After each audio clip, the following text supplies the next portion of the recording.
Muito bem, queridos amigos, sejam todos bem-vindos. Eu me chamo Rita. Vou continuar com essa tarefa de seguir falando sobre esse capítulo, que a Lisete falou tão bem, explicou, fez toda aquela cronologia ali para que a gente entendesse um pouquinho da mensagem, né, que o Evangelho nos traz. Eu vou só baixar a música, tá, meus amores?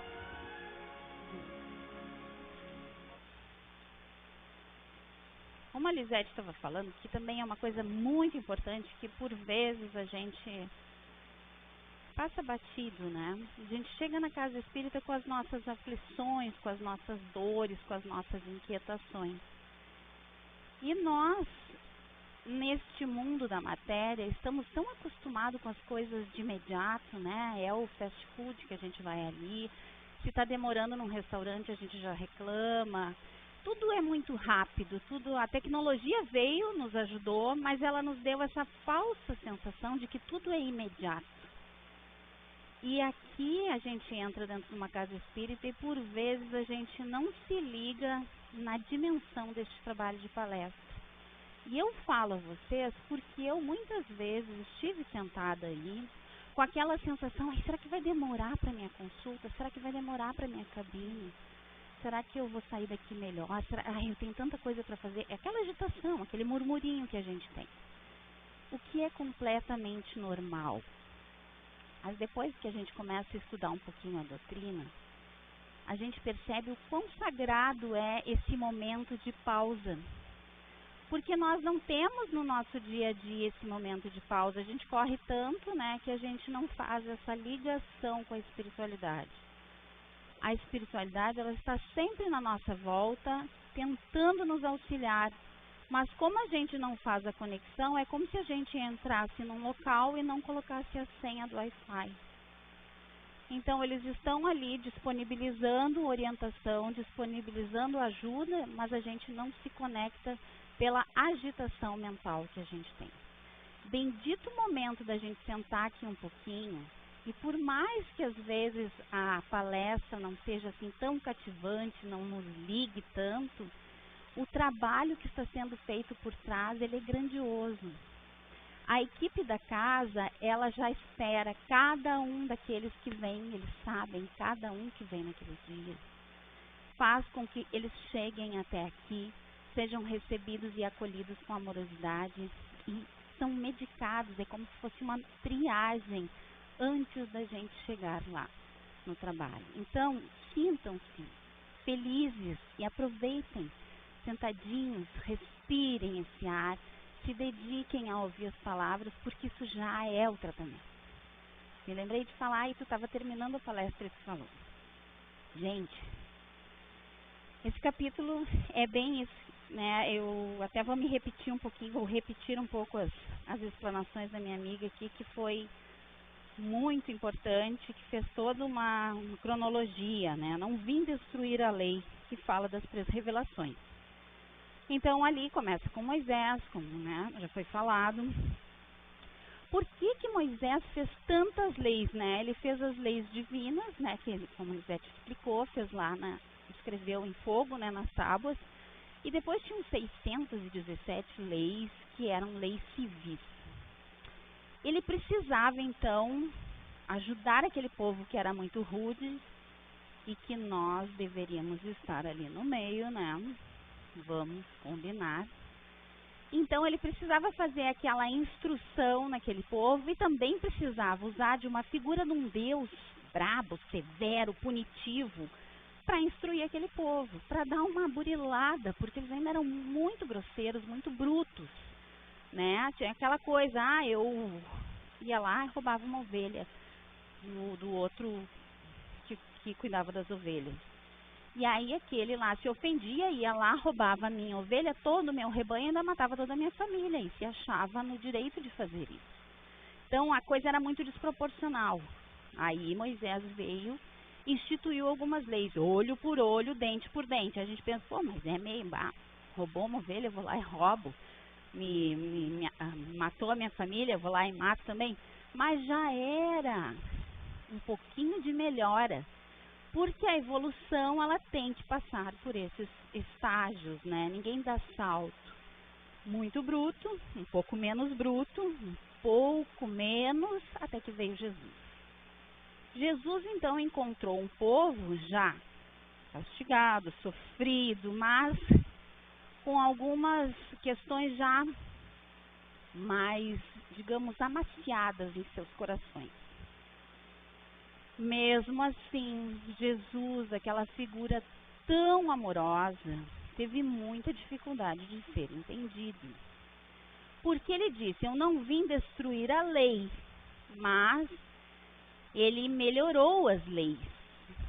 E, sobretudo, muitas daquelas leis civis, por exemplo, tem que lavar as mãos e tem que fazer não sei quantos gestos com as mãos, porque senão Deus não vai abençoar o alimento e não sei o que, não sei o que.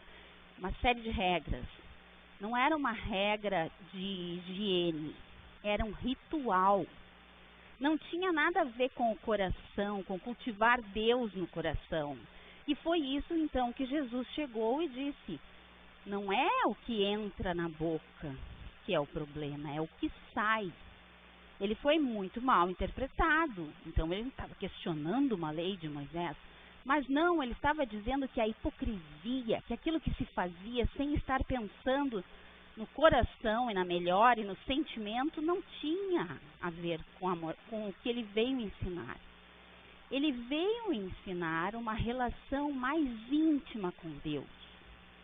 E ele veio também nos dizer que esse Deus, ele era bom, amoroso, misericordioso, e não mais aquele Deus severo e punitivo que Moisés tinha trazido. Porque naquele momento nós já estávamos um pouquinho mais amadurecidos para entender então os ensinamentos do Cristo. Tanto é que a mensagem dele ficou, né, se perpetuou. Mas ele também não podia revelar tudo. Afinal de contas, como revelar coisas muito importantes, por exemplo, uma fórmula de Bhaskara para uma criança que está no pré? Ela não vai entender nada, né? Então, assim, o que acontece? Uma criança que está no prézinho, ela vai receber as lições do prézinho. Já quando estiver mais amadurecido, vai receber as lições, então, mais que vão estar de acordo com o seu intelecto. E foi isso que Jesus fez. Ele veio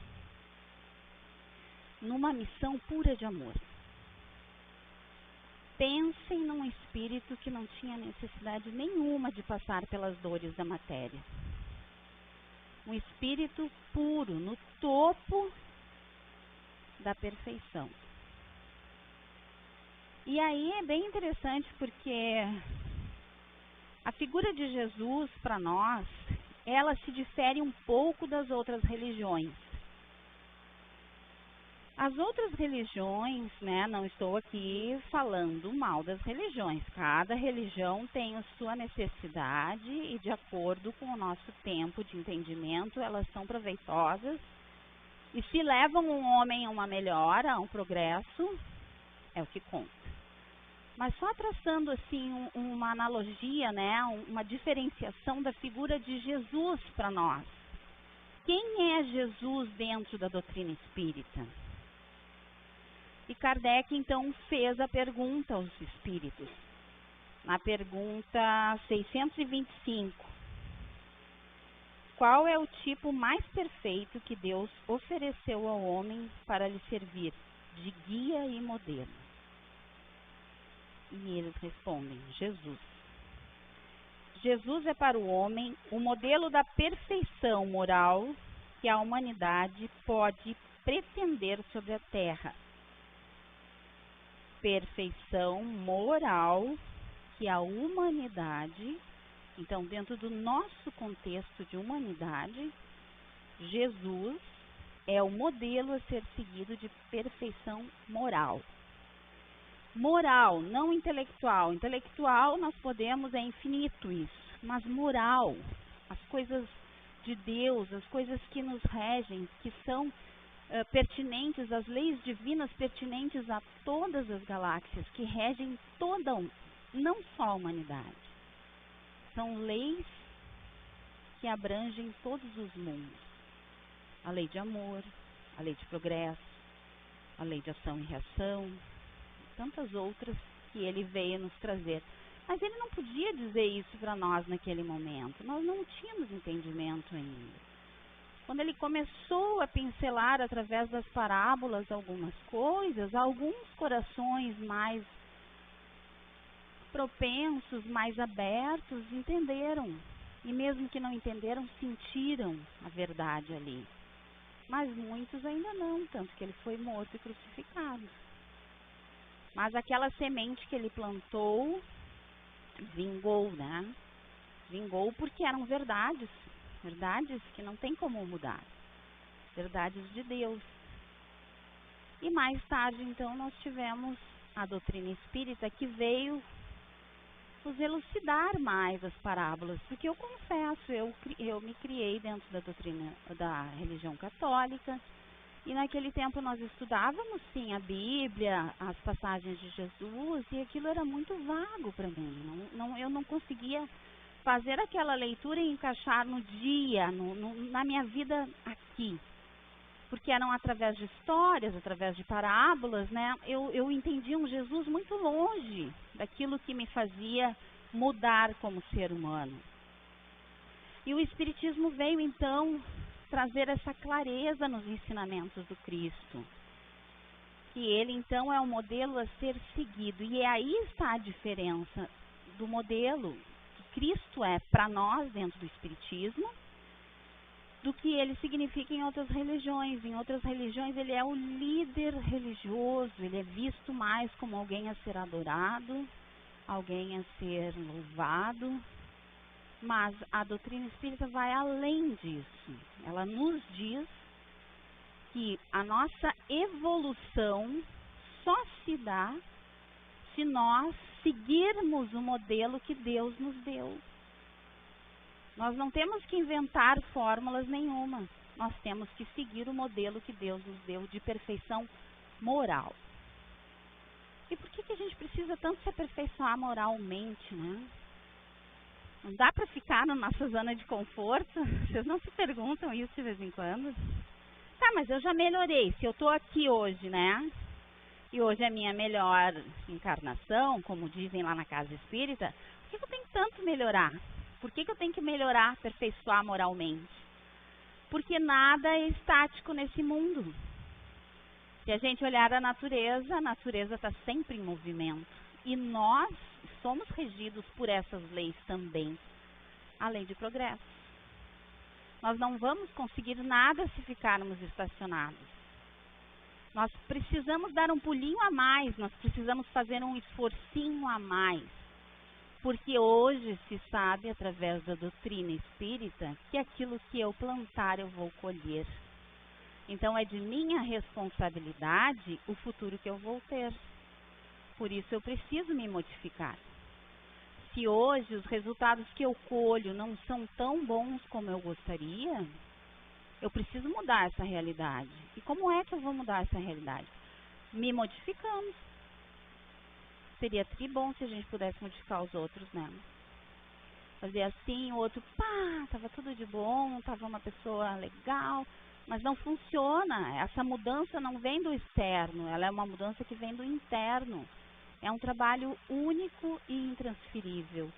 É o nosso trabalho de mudança, de crescimento, de atenção ao nosso interior. Ao que a gente está cultivando dentro do nosso coração. E quando a gente começa a estudar esse tema e assim ver a grandiosidade que é esse espírito que veio à Terra, o quanto iluminado, né, o quanto puro ele é, e ele veio aqui para nos auxiliar simplesmente por amor, porque sabia que nós precisávamos desse pontapé para a gente ascender. Porque se não viéssemos, talvez nós estivéssemos ainda lá naquelas funções de Moisés de lavar 500 mil vezes a mão, porque o Deus só vai me cuidar se eu fizer tais e tais rituais. E ainda hoje nós temos, né, uma certa sintonia com rituais. Nós ainda estamos muito mais no externo, e a materialidade nos chama a isso, né? A todo momento a gente está aqui na vida da matéria e a gente foca muito na vida da matéria, né? Nós pensamos que somos a matéria e talvez parece que tem uma vida espiritual, mas a gente não pensa nisso diariamente. A gente segue nesse burburinho que eu falei, nessa agitação, nessas atividades da matéria que nos tiram a energia. Quantos minutos por dia nós dedicamos às verdades do Espírito? Por exemplo, nós temos aquela coisa de fazermos a escovação dos dentes e o hábito do banho, né? São os cuidados que a gente tem com o nosso corpo físico, a matéria, necessários. E a higiene mental? E a higiene moral? A gente para verdadeiramente para pensar sobre isso? 5 minutos por dia, 10 minutos por dia? Muitas vezes não, porque nós ainda temos a ideia que somos mais matéria do que espíritos, quando deveríamos ter a noção e o conhecimento verdadeiro de que somos espíritos vivendo uma vida na matéria.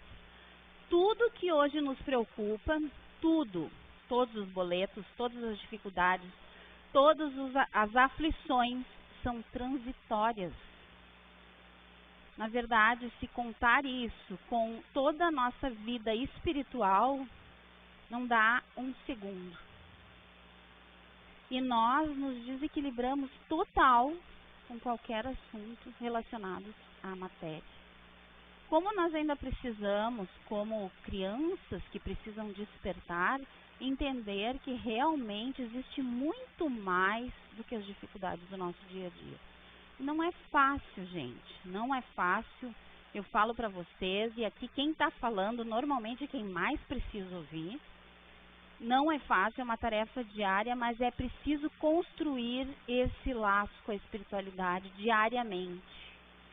Porque nós temos uma certa facilidade quando viemos na casa, né? A gente vem aqui, ouve a palestra, vai lá, faz o atendimento.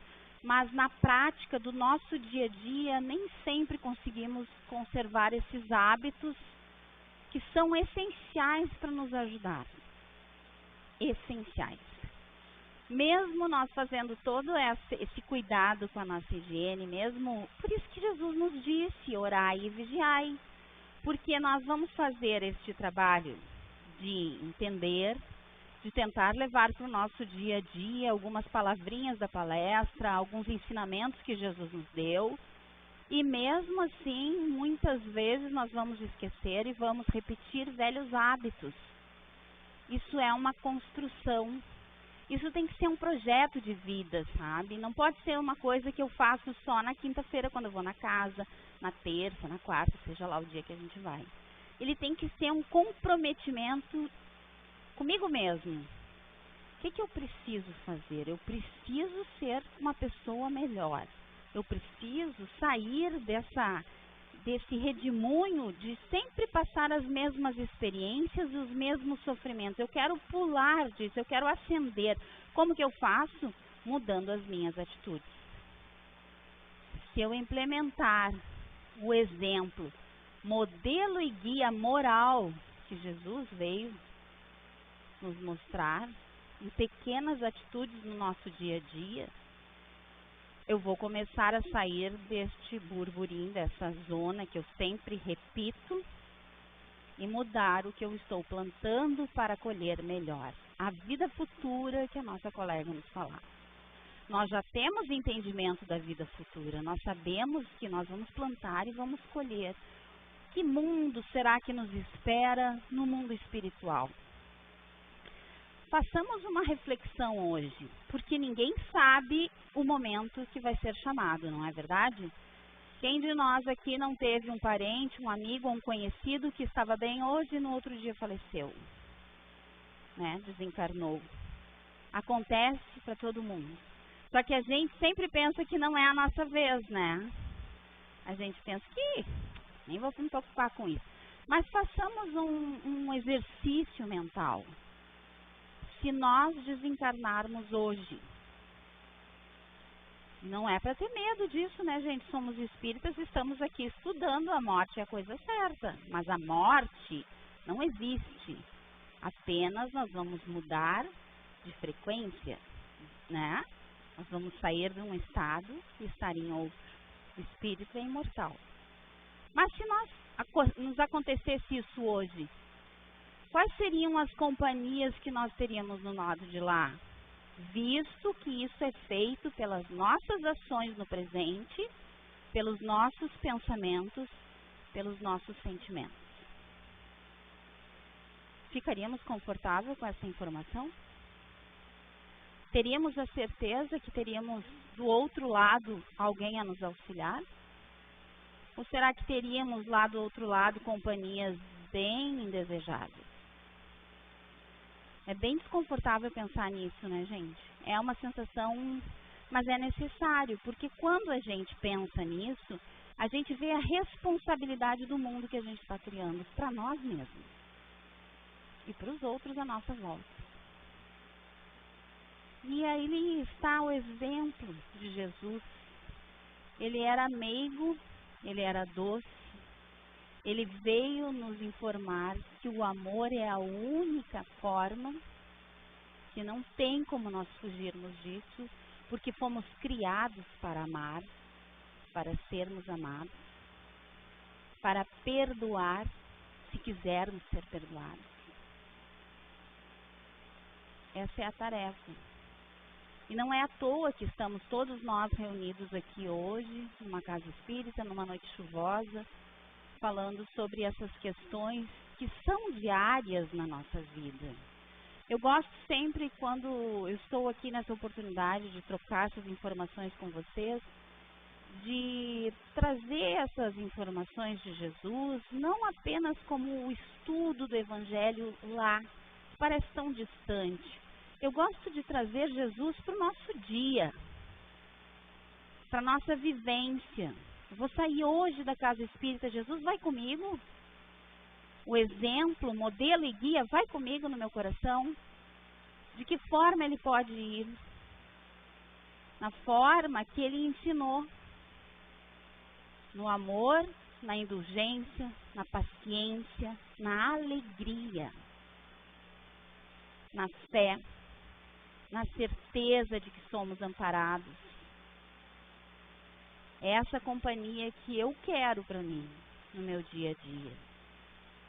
E para que o mundo espiritual tenha paciência comigo, eu me mostro disponível a melhorar. Todos os dias, quando eu faço as minhas orações, eu peço que me dê força para entender, para enxergar as minhas falhas e não colocar a culpa nos outros. Porque enquanto eu coloco a culpa nos outros, eu não me modifico. E a tarefa é apenas, exclusivamente nossa, a nossa transformação. Ah, mas aí, né, Rita, tu vê, eu tô lá tendo paciência e tal, e o colega do serviço continua fazendo todas aquelas coisas. Deixa. Não cabe a nós julgar o colega. Até porque, sinceramente, a gente não sabe a vida da criatura, a gente não sabe como ele foi educado, como veio, como... N questões que podem alterar a vida de uma pessoa, mas a gente é esperto em julgar, né? Não, mas ele é ruim mesmo. Deixa, ele está fazendo o plantio dele. Quando eu entender e olhar para o meu colega com olhos generosos, olhos de Jesus, olhos através do amor de Jesus, eu vou entender que aquele colega também sou eu. Porque nós não estamos sozinhos, nunca. Todos nós estamos interligados. O bem ou o mal que eu faço afeta a mim e afeta todos. Porque estamos todos interligados. Somos energia, somos filhos do mesmo Pai, interligados. Enquanto um não melhorar, o outro também não melhora. E quando eu me modifico e quando eu penso sinceramente no meu progresso, no meu processo evolutivo, automaticamente eu estou despertando um lá, um aqui, um acolá. A tarefa é essa, gente. Porque Deus, na sua misericórdia, no seu amor imenso, nos presenteou com um exemplo maior. E ele é tão puro, esse Espírito, que nós, como humanos, ainda não temos condição de compreender a grandeza desse Espírito. Nós ainda vemos ele como Jesus encarnado. Mas esse Espírito de um amor gigantesco, de uma sabedoria gigante, de um elo tão grande com o Pai, que ele pode ser dito como médium de Deus, porque Deus estava nele. As palavras dele eram as palavras do Pai. Imaginem o laço e todo o progresso que ele fez para estar junto com o nosso Pai maior. E esse exemplo que ele tem, quando a gente pensa assim, e quando eu estava me preparando para fazer a palestra, eu me senti um pouco acanhada, eu tenho que ser sincera com vocês. Eu falar sobre Jesus, meu Deus, ainda tenho tanta tarefa a ser feita. Não consigo colocar em prática, assim, poucas coisas eu estou conseguindo. Mas eu recebi, assim como todos nós, o exemplo. Não tem como fugir. Está ali. Em todas as questões do nosso dia, se nós pensássemos como Jesus agiria. É um pouco distante porque nós ainda temos essa confusão da matéria, né? Então a gente pensa assim, mas Jesus, um Espírito tão sublime, tão grandioso, claro que ele teria outra atitude. Sim, porque ele já fez todo esse degrau evolutivo, né? Mas não é, se Deus nos deu ele como exemplo, não é impossível que a gente siga os passos de Jesus. É lógico que numa encarnação nós não vamos sair como Jesus, que levou um tapa e ofereceu outra face. Não funciona assim. Que amou a quem colocou ele na cruz, que perdoou.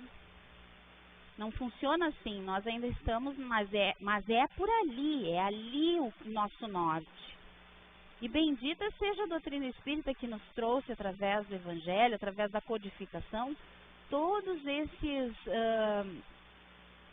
índices para a gente colher, esses caracteres, né, que a gente deve perseguir na nossa modificação, no nosso aprendizado.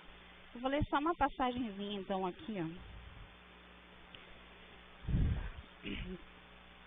Por ser de amor, toda a doutrina de Jesus é lavrada na conduta do perdão. Perdoando, o amor enseja refazimento da estrada antes percorrida com desequilíbrio, mediante cujo esforço a consciência amplia o campo de serviço e se desalgema do remorso, da intranquilidade, do medo.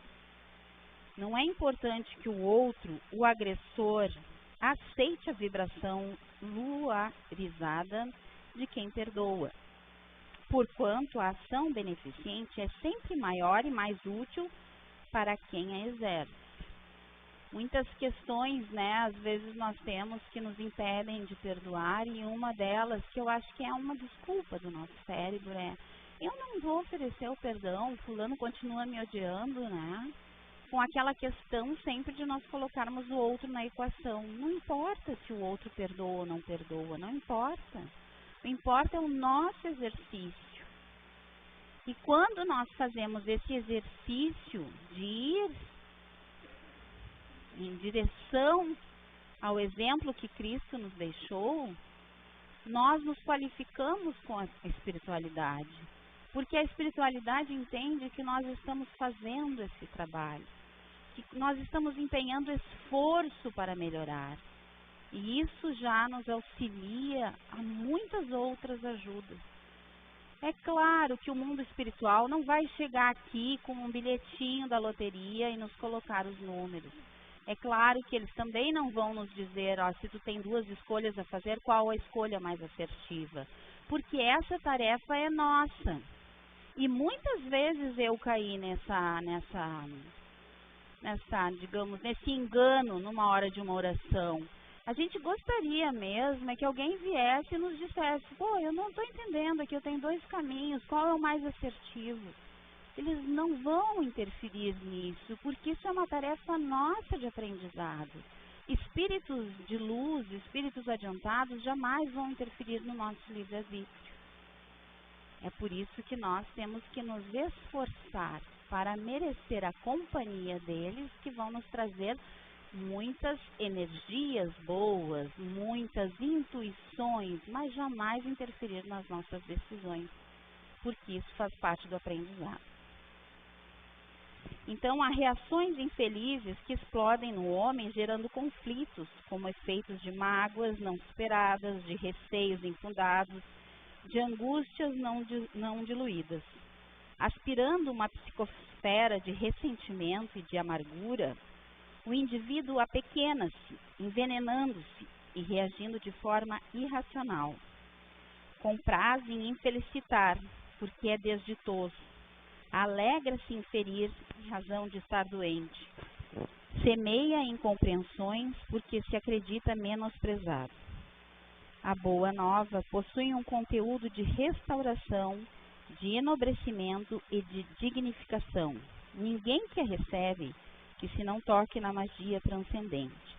Protótipo do amor que fecunda o perdão, Jesus transpirava a compaixão com quem envolvia a todos que dele se aproximavam, sempre compassivo por conhecer as mazelas humanas e as paixões mesquinhas, dominadoras que governam os homens. A sua presença na terra era um ato de perdão divino aos delinquentes humanos, que trucidaram os profetas e o crucificaram sanguinocentes. E o texto vai. São passagens de Jesus no livro de Divaldo Franco. Então vejam, o exemplo que ele trouxe é de uma grandeza e que nós ainda estamos muito longe, né, de chegarmos na totalidade do que é Cristo, de todo o processo dele. Mas nós temos dentro de nós a mesma centelha divina que o Cristo tem. Então, toda essa caminhada que ele fez, nós também podemos fazer. Com muita sinceridade, entendendo que cada um de nós tem um momento evolutivo, né? Não vamos agora, de um momento para o outro, darmos um salto e nos tornarmos, né, Cristos, Messias e coisas assim. Mas se fizermos um pouquinho melhor a nossa tarefa no dia de amanhã, melhor do que já foi hoje, tentando enxergar o outro com paciência, com empatia, com amorosidade, já estamos no processo. E é isso que importa, né? O que importa, na verdade, é o esforço dedicado a esse trabalho. A espiritualidade não quer realmente que nós façamos coisas externas. Ela conta com a nossa transformação. Se a cada dia um pouquinho melhor estejamos, né, empenhados, é isso que conta. E é isso que vai contar quando nós estivermos no lado de lá. Que a gente não deve deixar de pensar nessa possibilidade, né? Que não nos assuste essa possibilidade, porque são verdades, né? Todos nós vamos estar uma hora fora da matéria, passarmos um tempo lá, nos dedicarmos ao estudo e, quem sabe, voltarmos até esse planeta Terra, mas a tarefa é essa. Então, meus amigos, já me alonguei bastante, né? A gente pensa